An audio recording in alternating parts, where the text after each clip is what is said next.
with conspiracy to violate the International Emergency Economic Powers Act, also known as IEEPA, IEEPA. Jimmy Chérizier is also known as Barbecue. Do we have his picture here? Yeah, okay. He is a notorious gang leader from Haiti who has orchestrated and committed various acts of violence against Haitians in Haiti. He was sanctioned in 2020 by the United States government under the Global Magnitsky Human Rights Accountability Act. And that is an act that has to do with the president having the authority to sanction globally anyone who was involved in human rights abuses. Now, Cherizier is also known as Barbecue, and his indictment is the first indictment of an individual in the history of the Department of Justice who has been sanctioned under the International Global Magnitsky Human Rights Accountability Act. Now, in terms of background, Barbecue was a police officer in Haiti, but he led many campaigns of violence against Haitians in Haiti, including the notorious La Saline attack in 2018. Notorious because he both planned and participated in the killing of approximately 71 Haitians. It is a turf war that has shocked the human rights activists in the world. His co-defendant, Basile Richardson, grew up in Haiti with Cherizier. He is a naturalized U.S. citizen who is living in North Carolina. He was also indicted under that same one count, and he is indicted for sending money to Cherizier, sending money from the Haitian diaspora in the United States to Cherizier. And knowing that Cherizier was sanctioned under that 2020 Magnitsky Act. Now, apparently he was a trucker who, although he was from North Carolina, was just picked up in Texas. Now, one of the things that is extremely important that you'll be hearing about from my law enforcement partners here is that the State Department has designated a $5 million reward for information leading to the arrest and or conviction of Cherizier. Now, I want to let the public know that anyone who is giving money to Cherizier, also known as Barbecue because of his violent acts in his home country, cannot say, I didn't know that he was sanctioned by the U.S. government. They will be prosecuted, and we will fine them because they are supporting an individual who is committing human rights abuses, and we will not look the other way. Now, this office is not unfamiliar with crimes of violence in Haiti. Several months ago, we got a conviction against an individual by the name of Jolie German, who was involved in the kidnapping of 16 American Christian missionaries in Haiti. Haiti is a hot spot right now, and I don't use that as a pun on words, but there is incredible violence going on there, which is why the State Department has gotten involved and why we have made the decision to make it very clear under the Magnitsky Act that we're coming after you if you give money to Cherizier. Now, I'd like now to call upon my partners, Acting Assistant Director of the FBI, Darren Cox. Hi, good afternoon. I'm Darren Cox, and the Acting Assistant Director of the FBI's Criminal Investigative Division. I want to thank our partners here with us today and our international partners for their hard work and partnership in combating transnational organized crime, which threatens the safety and security of communities both in the United States and abroad. Under Director Patel's leadership, the FBI is focused more than ever on crushing violent crime, cartels, and gang activity every single day. Since January, the FBI, with the help of our law enforcement partners and community members, have arrested 3 top 10 fugitives. We've arrested over 19,000 criminals, and we've seized thousands of tons of narcotics, which have saved millions of lives across the United States. The American public and criminals should know our agents and our partners are using every tool available to put criminals behind bars and keep America safe, and we will not stop. We stand shoulder to shoulder with the men and women of law enforcement, backing good cops. Without hesitation, they're taking the fight directly to the criminals, and they're restoring order. These efforts are a deliberate and coordinated plan to protect our communities and confront escalating threats from foreign terrorist organizations like Viv Ansanm and its associates. Tackling these networks means addressing every link in the chain, every cell, especially in the United States. As you've heard in today's announcement, that includes a $5 million reward for key members of Viv Ansanm and Jimmy Cherizier, also known as Barbecue. We know someone has information that can help end this violence, and we want them to come forward and know that they are safe in doing so. Today, I want to highlight the amazing work the FBI and our law enforcement partners do every day to disrupt and dismantle violent criminal networks, just like that of Barbecue and his cronies. Our FBI Miami office has worked closely with our international partners to track down Cherizier and his Viv Ansanm partners and associates in the United States. On July 23rd, one of Cherizier's most trusted associates and a named co-conspirator was taken into custody. Brazier Richardson was investigated by Miami, and he was arrested by our FBI Houston office without incident.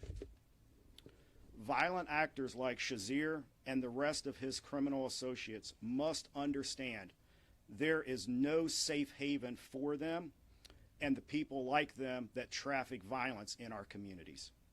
The FBI and our partners will continue to leverage all of the resources available and the expertise that we have to bring these people to justice. We urge anybody with information related to Cherizier or any of his criminal network to contact the FBI through our tips line or our local field office. You can also call 1-800-FBI, and you can go online to fbi.gov/tips. Together, we will stop this violence. Thank you. All right, and now Assistant Director of HSI, Ivan Arvello. Thank you. Good afternoon. Ivan Arvello, Assistant Director for Homeland Security Investigations. The unsealing of this indictment marks the culmination of a nearly 3-year investigation into Jimmy Cherizier's illicit activities and involved identifying Cherizier's firearm procurement and trafficking networks, fundraising operations, and the movement and misuse of U.S. dollars in violation of U.S. sanctions. These actions fuel gang and terrorist operations that have oppressed and devastated the Haitian people. Cherizier's shift from Haitian law enforcement to violent gang leader was marked by his alleged involvement in the 2018 La Saline massacre.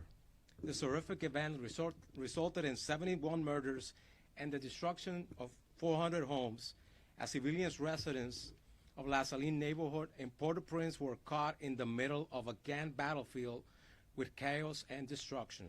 Over the years, international organizations have linked Cherizier to several additional instances of human rights abuses. Today marks a significant step in bringing his reign of terror to an end. As the principal investigative component of DHS, responsible for investigating, disrupting, and dismantling transnational criminal organizations and terrorist groups who are seeking to exploit the customs and immigration laws of the United States. HSI worked with our federal partners to identify Cherizier's various methods and networks, using U.S. assets and financial institutions to fund this gang, procure weapons of war, and extend its power. This type of investigation falls on the HSI's counterproliferation and export enforcement mission to detect, disrupt, and dismantle illicit procurement networks operating on behalf of foreign adversaries, terrorist groups, and transnational criminal organizations. These criminal groups utilize complex strategies to acquire American weapon systems, sensitive technology, financial assets, and other resources to commit crimes across the globe, endangering Americans both domestically and abroad. This case has been a great example of federal law enforcement agencies working together to leverage each other's strengths and unique authorities in furtherance of a common goal: promoting national security and pursuing a barbaric warlord who used our nation's resources to commit acts of violence and terror. I'd like to extend my most heartfelt thanks to our federal law enforcement partners at the FBI, the DEA, the ATF, the Department of State, the U.S. Attorney's Office for Washington, D.C., and the Department of Justice National Security Division for the invaluable partnership and relentless efforts in making this indictment happen. Thank you, and good afternoon. And finally, Chris Landberg, State Department Senior Bureau Official. Good afternoon. Thank you, U.S. Attorney Pirro, for hosting us. Thanks to our law enforcement partners. Again, I'm Chris Landberg. I'm the Senior Bureau Official of the Bureau of International Narcotics and Law Enforcement Affairs at the State Department. We're known as INL. Today, the Department of State, along with our federal law enforcement partners, is taking action to protect our nation, to protect the American people, and protect the hemisphere from foreign terrorist organizations, or FTOs. The Department of State is announcing a reward offer of up to $5 million for information leading to the arrest and or conviction of Haitian gang leader Jimmy Chérizier, also known as my colleagues have said, by the name Barbecue. And there's a poster right here related to this reward offer. We're offering this reward for Cherizier under the Transnational Organized Crime Rewards Program because he is the leader of Viv Ansanm, which was designated by Secretary of State Rubio as an FTO and specially designated global terrorist organization in May of this year. As Secretary Rubio declared in his designation announcement, the age of impunity for those supporting violence in Haiti is over. We seek the public's help in bringing Cherizier to justice for not only the people of Haiti, but also to prevent the spread of Viv Ansam's unchecked violence throughout the hemisphere, including affecting the United States. His reign of terror and mass violence against Haiti must end. The instability resulting from his actions has the potential to drive illegal immigration to our borders and increase transnational crime. The State Department will continue to apply its tools, including rewards programs, to combat the scourge of transnational organized crime and associated violence, and especially to stop the worst of the worst criminal ringleaders threatening the people of our hemisphere. So I'm going to repeat the information mentioned by my colleagues. If you have information, please contact the FBI at 1-800-CALL-FBI or HSI at 1-866-DHS-2-ICE. Help us find and convict this menace to the hemisphere, Jimmy Chérizier. Thank you. Thank you very much. Questions? Yes. Given the violent crime in D.C. that is being cracked down on with this. Okay, I'm happy to talk about violent crime in D.C., and I'm going to. I have some posters to show Okay. you, but anything on Cherizier. Are there any plans, Jeanine, to send American forces to Haiti to retrieve this man? Yeah. So the U.S. government, in a collaborative fashion, is supporting both the Haitian National Police and the multinational security support mission to help stabilize Haiti and create the conditions conducive for holding democratic elections in the country. That is what we are doing. We are doing this mainly through foreign assistance and through technical assistance from our law enforcement partners. That is the strategy of the U.S. government right now. So the point of the rewards offer is to get information about these individuals, and then we are working very closely with Haitian National Police. So that is one of the mechanisms. If we can get information, the individuals can get up to $5 million. Our U.S. law enforcement colleagues will work with Haitian National Police and will arrest this individual and incarcerate him. I have a question about the co-defendant. You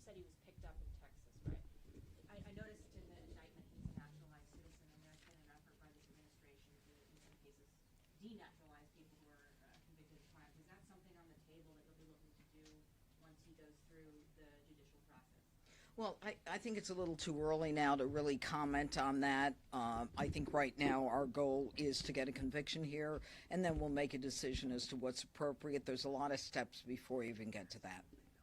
Anything else on Cherizier? Do you plan to indict other Haitian gang leaders? Is this just the beginning? And do you have any sense of where he might be? If we knew where he was, I wouldn't tell you. I'd go over there myself. No. Right. That was a joke.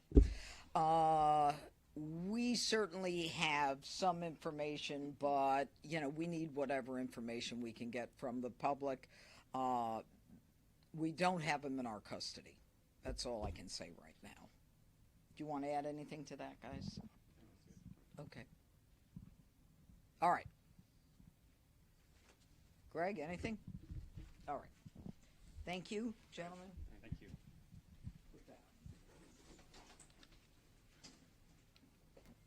Wait, don't take the posters just yet. Can we get some pictures, please? Thank you. Yep, no, hold on a second. Give him that one if he wants to look at that. Put that over there. Can you help Sloan? Sure. I want to put that over there. Put this up. Thanks. Thank you very much.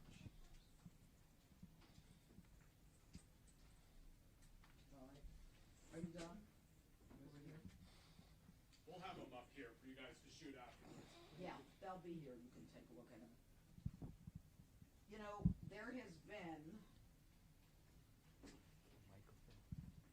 been a great deal of discussion. Can we get you the mic? You want me at the mic? If you could hold that. There's been a great deal of discussion about crime in the district. And the other day, I wanted to get a sense of what is actually happening in the District of Columbia. I asked for the number of teens who have been shot and killed by gunfire. Teens, everyone under the age of 20. As you can see, in 2024, we have, I believe I said it was, how many? Yeah. As you can see, in 2024, we have 29 individuals who were shot and killed in the district, all teens, some as young as 3 years of age, okay, because of gunfire. Some of these cases are solved, some of them are not solved. But what this makes clear to me is that there is a whole community that is suffering because of the violent crime in this district. And anyone who wants to tell me the crime is down and that we don't need an emergency focus on crimes of violence, all they need to do is take a look at this and talk to the loved ones and the family members of these individuals, all shot and killed long before their time. Now, over here are the individuals who were shot and killed under the age of 20, all teenagers in 2025. And the number here is 16. Again, all members of the minority community here. I don't know how many of these cases have been solved, but what I can tell you is, again, it's guns on the streets. It's individuals who are not concerned about accountability, who don't have any reason to fear law enforcement. I am here today to tell you that on behalf of all of these victims, all of these families, that they're going to be accountable, that we are going to make a difference, and that we are going to make sure that law enforcement is focused on these innocent, now silent victims of crime in the district. Do you have a per capita breakdown? I mean, how does DC, keep talking about the number of teenage gun deaths here, how does that compare for 100,000? Anywhere else? Where do we rank? All I know is we rank in deaths. 2 years ago, we were one of the fourth highest. We were the fourth highest in the United States. I don't need any more statistics. All I need are people to recognize that these were vibrant human beings cut down because of illegal guns. I guarantee you that every one of these shootings was with an illegal gun. All right. And I guarantee you that every one of these individuals was shot and killed by someone who felt that they were never going to be caught. And I want to send a message that we are going to catch you, that we are going to change the laws, that if you're 14, 15, 16, 17, we're going to bring you into the justice system. No more of this D.C., council, if they're under 16 or if they're under 19 or if they're under 25, we'll give them probation. No more. I'm done with that. Hurdles that you face, and you're just talking about it right there, but what can you conceivably do as the DC U.S. Attorney to address those laws, address the DC crime lab, which is not accredited, and also at the same time address some of the prosecutorial issues you talked about? Okay. Those are great questions. Number one, the DC Crime Lab is now accredited and validated very recently. So Dr. Diaz has communicated that to us, and we are working with the DC Crime Lab. Our concern is making sure that we have enough people who are able to analyze the DNA and all of the testing that we need to have done. That's number one. Number two, as it relates to prosecution, I have been very clear that Title 16 is not enough.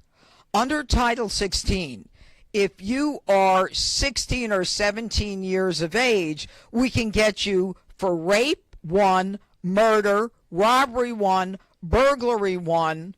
But if you shoot someone and don't kill them, I don't have jurisdiction. It goes to the Attorney General, the State Attorney General, Brian Schwab, and the focus is family court rehabilitation. Now, I was a family court judge in New York for a short period of time. The mission there is not punishment, it's rehabilitation, as evidenced by, do we have those posters?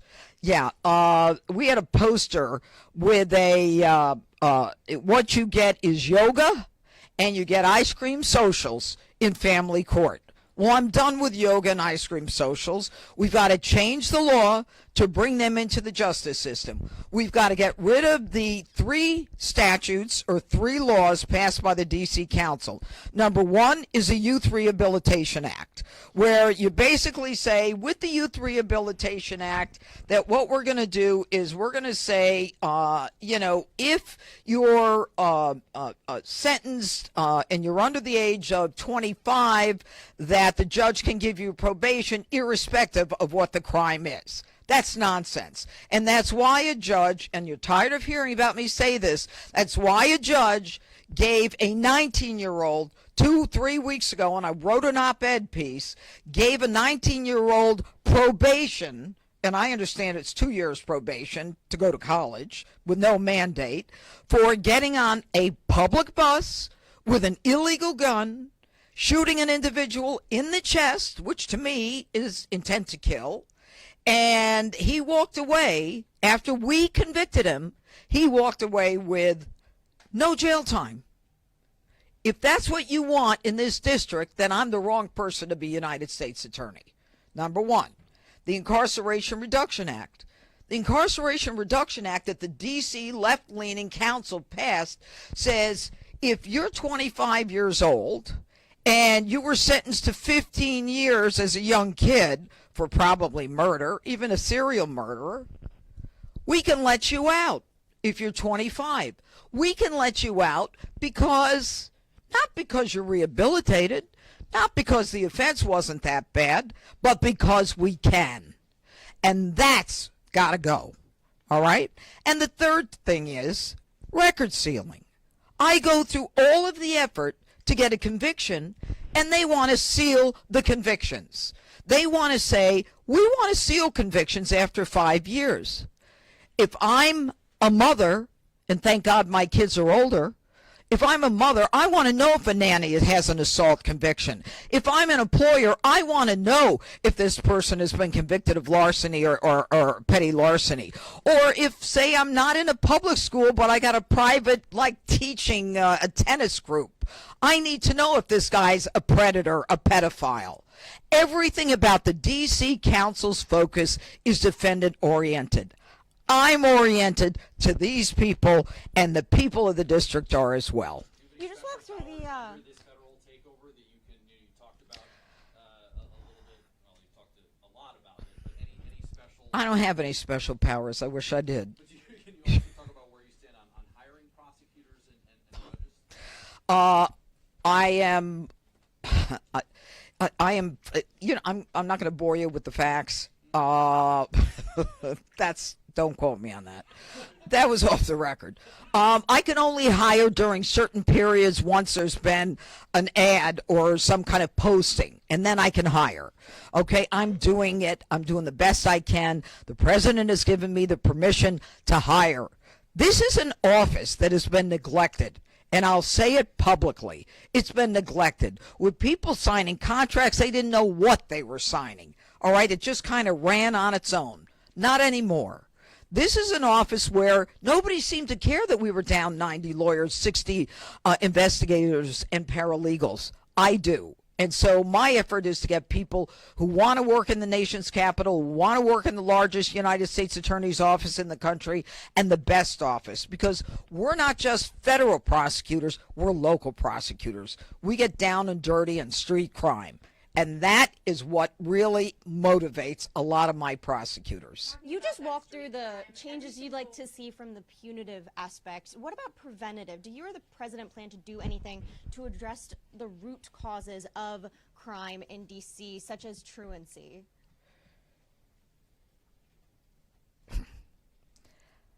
My job is to try to heal the victims and prosecute the criminal. Everybody else can deal with rehabilitating the individual. I honestly am not concerned about why they commit crimes. My concern is if they commit crimes. My concern is the victims of the crimes. That's my job as a U.S. attorney. Go ahead. But just follow up on that quickly. Is a felony one. And right Yeah. now, D.C. Superior Court judges are scheduling felony one trials in 2027, in part because there are 13 vacancies right now that's going to grow in January. The president has only nominated one D.C. Superior Court judge. It's a process that takes a while with Congress because of D.C.'s rules.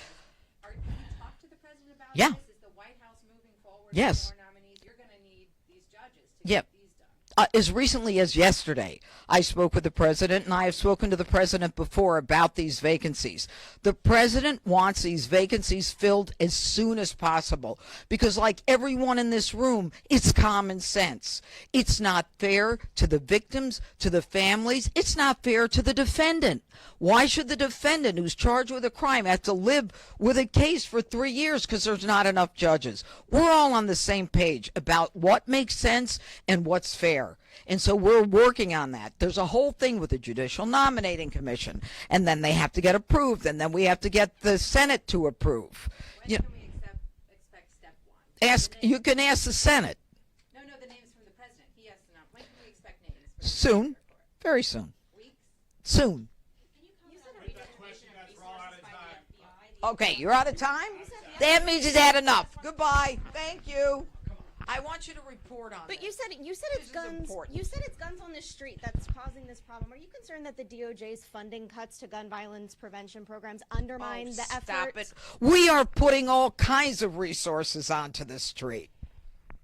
But what about the gun aspect of the gun violence? Guys, thank you guys.